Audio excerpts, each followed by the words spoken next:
Hey guys, what's going on? It's Eli with Little Blue, and yes, we are in fact reviewing, and of course, part of the Halloween movie review, we are in fact reviewing um, bits and such. Well, I guess you could say of the Night Gallery.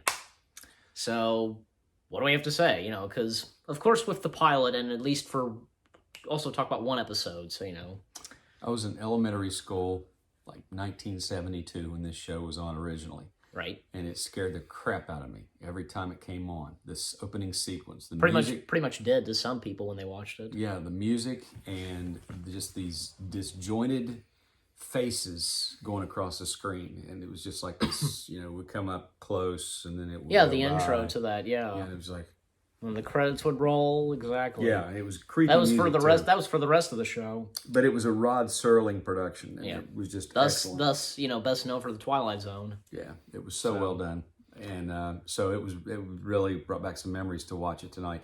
Of course, I'm Yeah. an adult As we now. recorded it, we've watched this.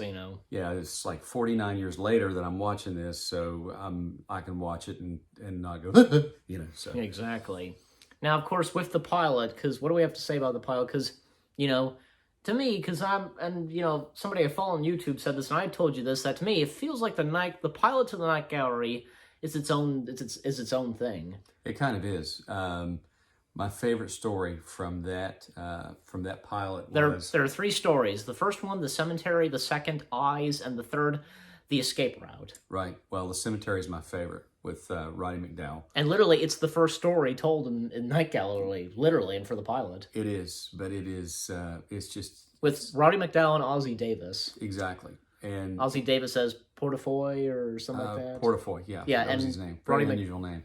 Yeah. He was the servant in the house, and but it was good, a really good episode. It was creepy. It And was. that's what I liked about Because the painting, the one portrait that Roddy McDowall's uncle, had painted, like it comes to life, it. The Exactly. figure, basically his uncle, comes to life and is like moving and such and making his way to the door. He stands to inherit his uncle's fortune, and his uncle doesn't want him to have it. And because Roddy Mc- his uncle's has had a debilitating stroke, so he's in a wheelchair. He can't talk, and Roddy McDowell's just basically telling him, "I'm taking all your money." And he you know. basically he murders his own uncle.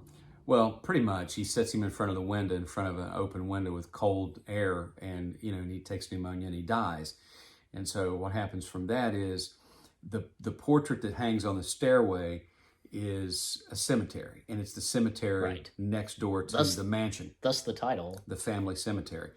And when you first see it, you can see the tombstone that's there for him Right. when he dies, but there's nothing there. Right. So then you see a dug grave, then you see a sealed grave, and then you see the grave open again. He looks at the portrait again, the grave is open, and you can see the coffin sticking out of it. Then the next time he looks at it, as things progress, he gets more greedy. The coffin lid is open in the picture, and there is the uncle like this in the coffin with his eyes closed. And then you see him. The next time he looks at the picture, he is out of the coffin, walking toward the house.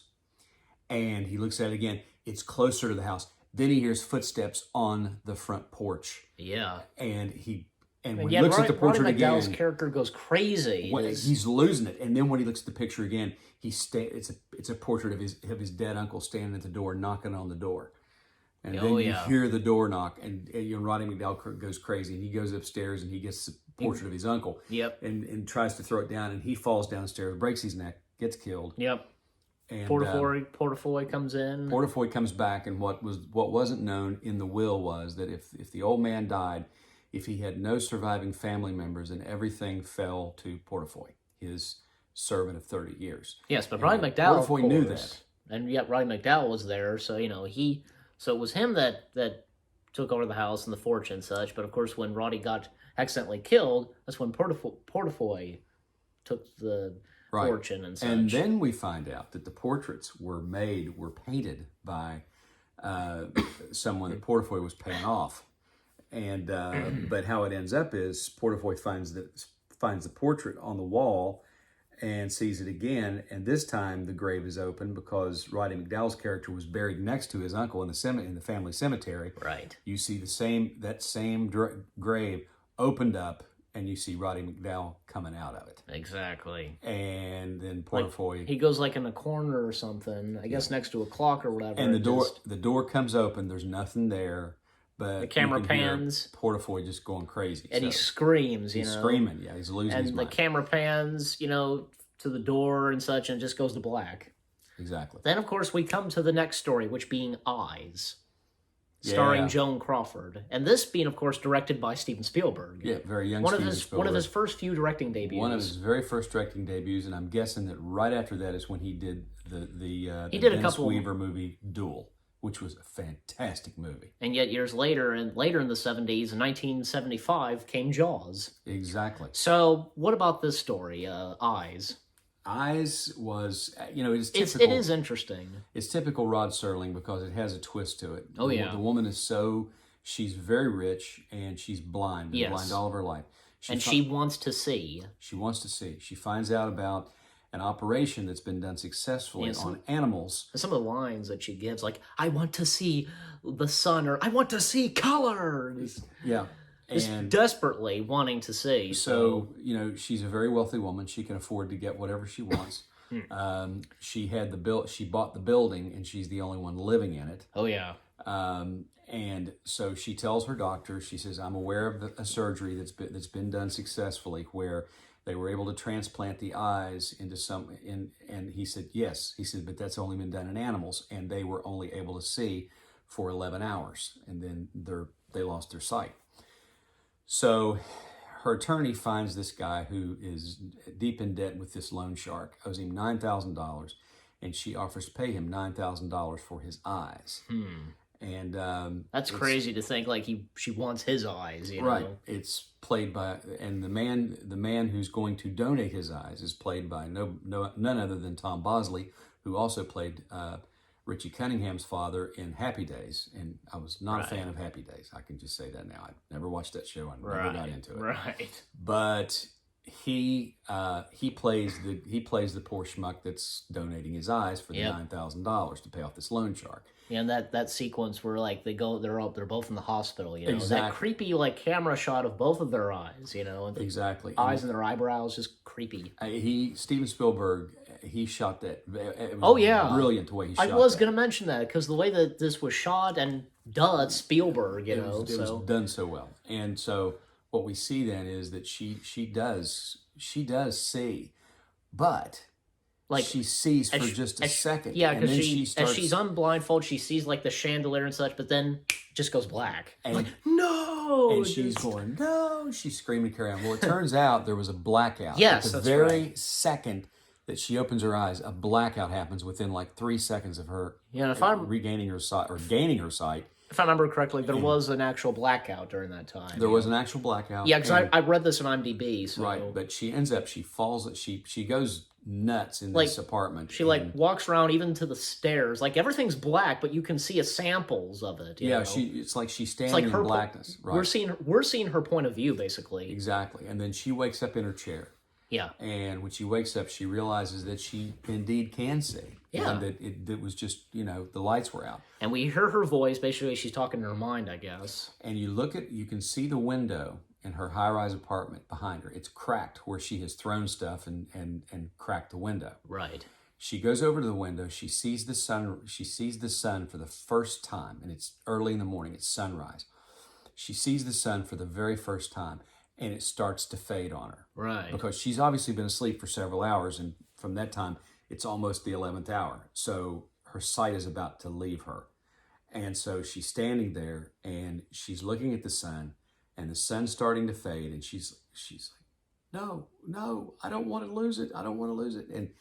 And she's leaning on the window. Oh, yeah. It's kind of, And as you might kind imagine, of break. It's kind of cracked anyway. Yeah, so cracked. She pushes on it, leans on it.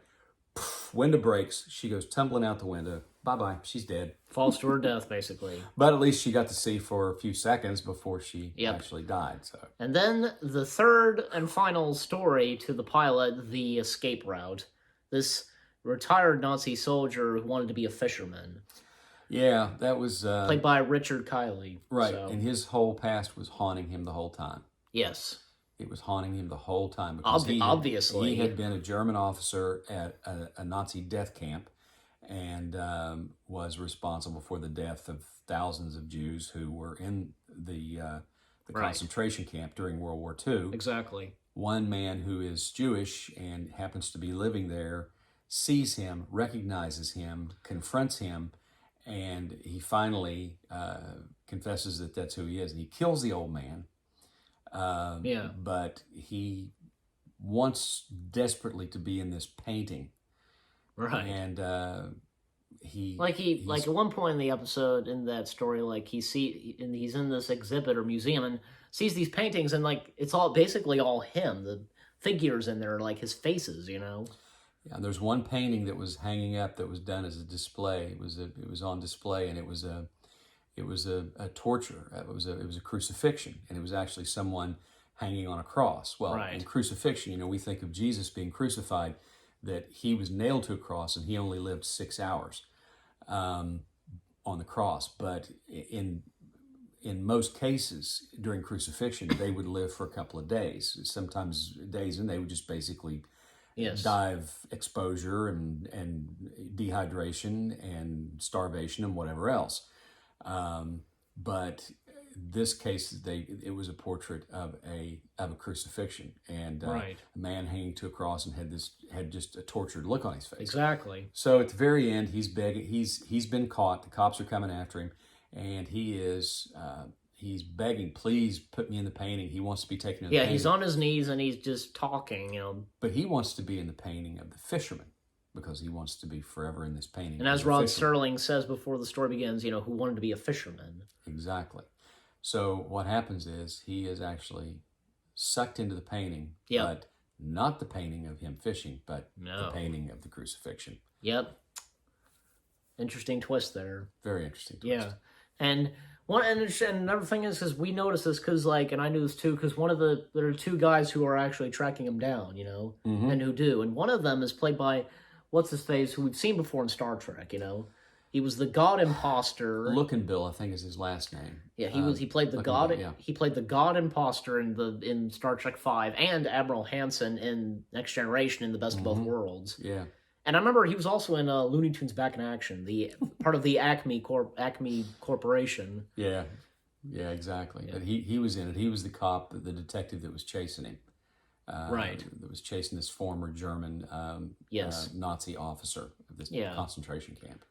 Yeah, and even at that point when, like, you know, the retired Nazi soldier, like, he gets sucked in the painting and he's there and, like, he runs away, basically, when, like, a security guard comes in and somebody else, you know. Mm-hmm. Yeah. Yeah, and that shot where we see him, he's in the painting, you know, and we cut to Rod Serling, and, you know, the last words he gives in that is just him saying, "Good evening." He walks off, and then the credits roll, the music plays. Exactly. Yeah, what a way to end that, and with Rod Serling just saying, "Good evening." Yeah, I agree. The pilot was great, you know, it's good, and Yeah. and still, you think that the pilot, like, it's kind of its own thing, you know, Yeah, I think so. a bit different than, say, the rest of the show, pretty much. Yeah, it had the same themes. It was very thematically. It was similar to the Twilight Zone. Yeah. The thing is that the Twilight Zone, it was more aimed for like sci-fi and so on, you know. While Night Gallery focused more on the horror stuff, horror genre and so on. Like Twilight Zone had a bit of that horror to it. Like it was kind of mixed with sci-fi and horror. The Twilight Zone. Night Gallery was more of a psychological thriller. Yeah. The kind of stuff I like. If I'm not into the horror genre. I mean, I like the old Dracula movies, the old werewolf, Frankenstein movies, and Mummy and stuff. That Universal did, of course. Exactly. I like those old movies, but the slasher movies, I was never a Freddy Krueger fan. I was never a Jason fan. Never a fan of seeing people getting their heads cut off. Michael, what about Halloween? No, not a fan. The original Halloween, it had its moments, but Oh, there's parts of it I just don't like blood and gore. The Shining, for example. Right. The Shining is my favorite. Yes. The Shining is my favorite. It is a psychological thriller. That's what I like. If I'm going to watch something like that, I like a psychological thriller. Much like, if you recall the movie that M. Night Shyamalan did, Signs, that starred Mel Gibson and Joaquin Phoenix. Excellent movie. Oh my gosh, that was such an excellent movie. And it was, while it was sci-fi, it was also a psychological thriller. Very much so. Right. Very much so. The music, the way that movie was shot, brilliantly done. Yes. Absolutely. One of my favorites. Yeah.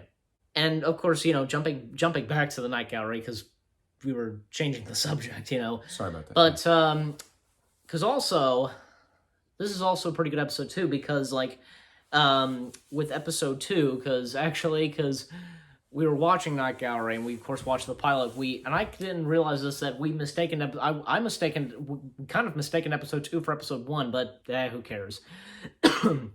But episode 2 actually, because of course 3 stories to it. Sometimes, because with the Night Gallery and the show, they'll sometimes have 2 stories or they'll have 3. Mm-hmm. So I think because of episode 2, it has 3 stories. If I remember correctly, in episode 1 that had 2 stories, but for episode 2 that we're talking about, because that had 3 stories. Room with a View, The Little Black Bag, and the nature of the enemy. Right. So, and what did we think of what about episode 2? Episode two was very good. Yeah. Room with a View. That was kind of a short one. It was a very short one. Well, I guess that was the thing with Night Gallery. Some of the episodes, if say if it's 3, at least one of them would be a bit short. Mm-hmm. Yeah.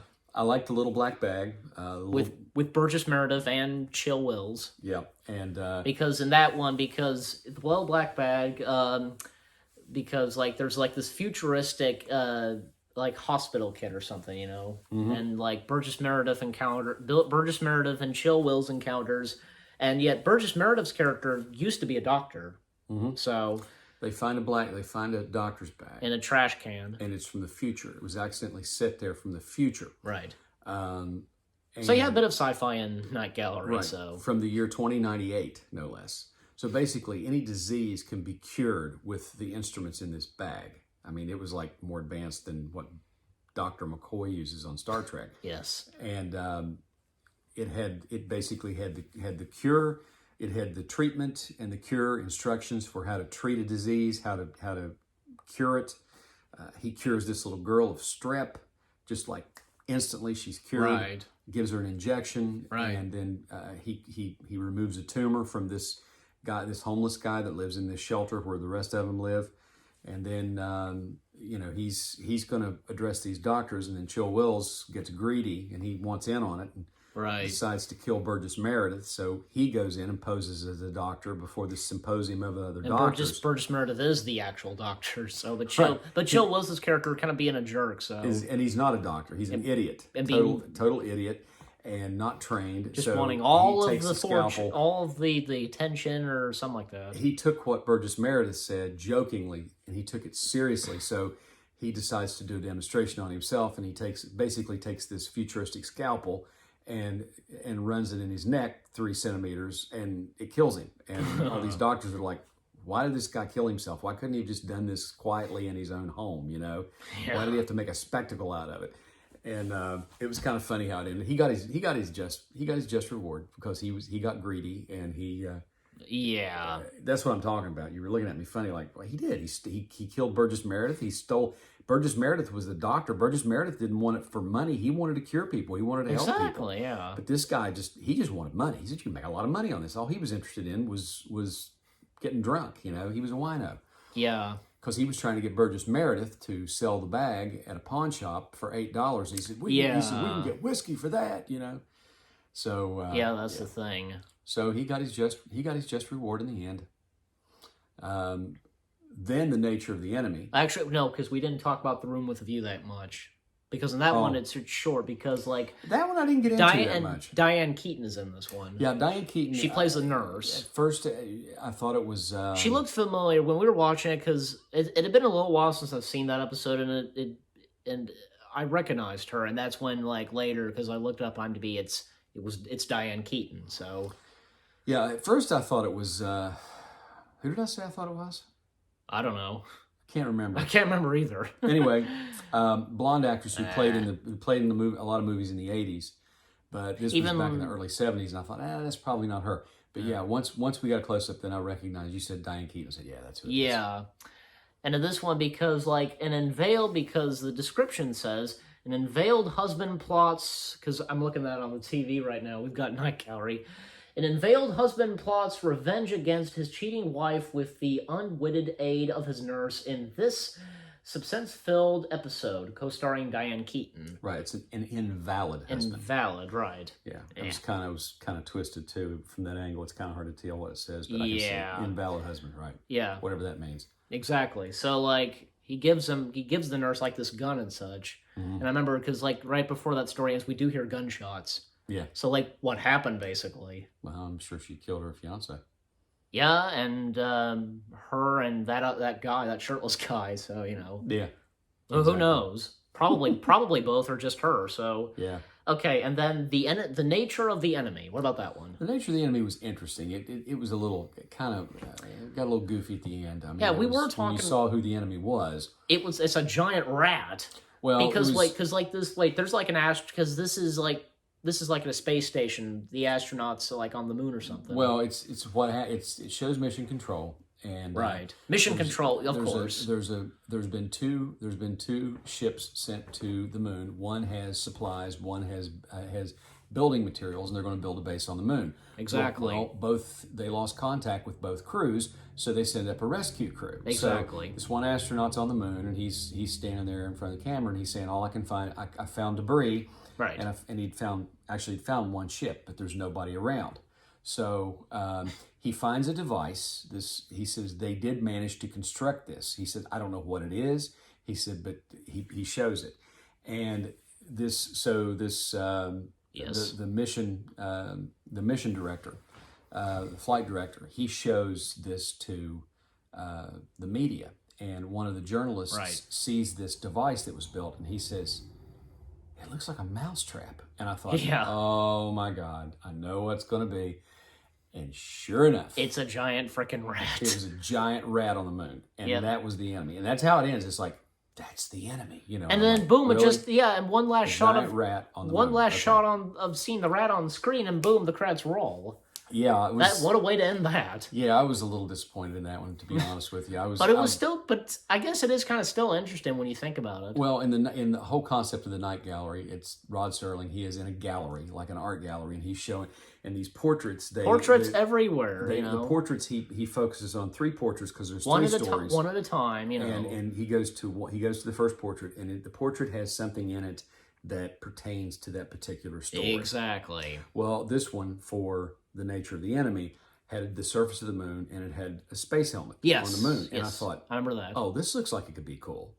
And then when you get to this, it looked like a. By that time, when it was shot, we had already been to the moon several times by that point in 1972. That was the last moon shot. That was Apollo 17. Went up in 1972. I won't bore you, but anyway, they're showing the astronauts standing there. It must have been low budget.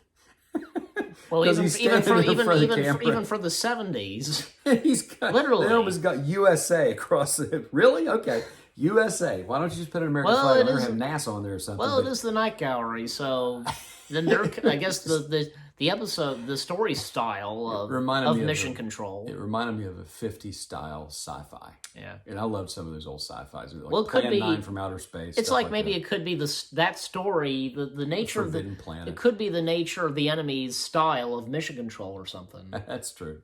See, I think that could put it there. It was an interesting concept. But I still, my favorite, my all-time favorite still is The Cemetery. The Cemetery with Roddy McDowall. And as I said, that's well done. And yet, as I said, that's literally the first story to the Night Gallery, you know. It is indeed. Literally the very first one. It is indeed. And as you said, like the paintings, like they show something like of what is to come in that story, right? Mm-hmm. Well, and the thing is, like in the pilot, because this is kind of a bit different, we don't see the paintings after the story's finished. Right. Because with the cemetery, we see, of course, the painting itself. Mm-hmm. In Eyes, after the story, because we see the portrait of Joan Crawford's character. Mm-hmm. And at the end of the escape route, we see, of course, the portrait of the retired Nazi soldier, hanged on the cross, you know. Mm-hmm. So, yeah. See, and that's why, because the pilot to the Night Gallery is a bit different to how the rest of the show is.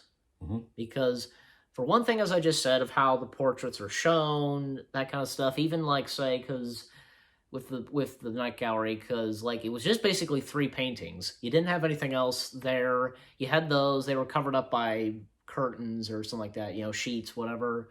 So yeah, a little bit. There's a bit of differences between the pilot and the rest of the show itself. There is an episode of the Night Gallery I remember, and I don't know what the title is, and I don't know entirely what it was all about, but I do remember that when I watched it, it really scared me.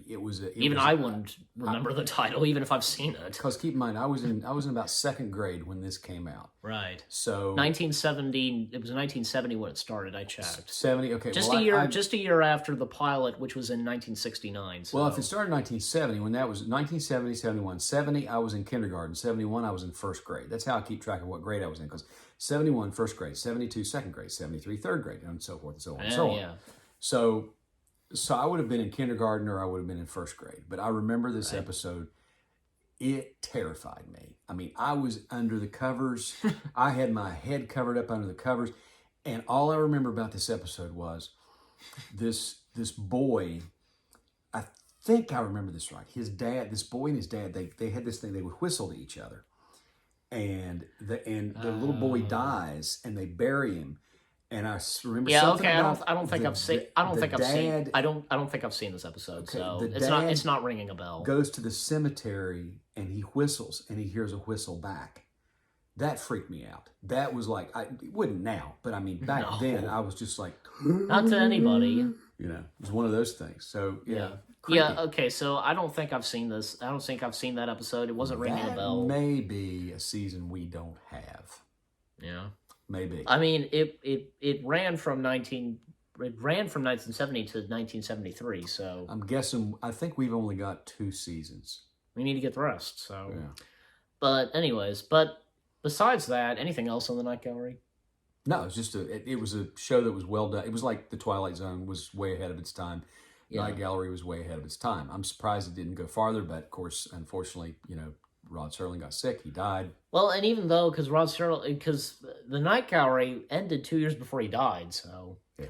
Yeah, so, and the thing is, I also remember hearing this, like, it had been said that Rod Serling didn't have that much control of the Night Gallery than he did of having full control of the Twilight Zone. Yeah. Guess it would kind of show. Well, he was, I guess at that point he was a figurehead. They wanted him in there, so I'm sure they paid him big bucks, put his name on it, made him exactly. But still, the Night Gallery was one of Rod Serling's creations. Well, I know. And I think if I remember correctly, I read this that he started working on the Night Gallery even right before, say, the Twilight Zone got canceled. So, yeah, something like that. Rod Serling was like the Jack Webb. Jack Webb did Dragnet, then he did Adam 12, then he did Emergency, and then he died. Rod Serling did countless episodes of the Twilight Zone. Then did the Night Gallery. Not all of them. Like there were some episodes of the Twilight Zone where they weren't written by him. So. Oh, I know.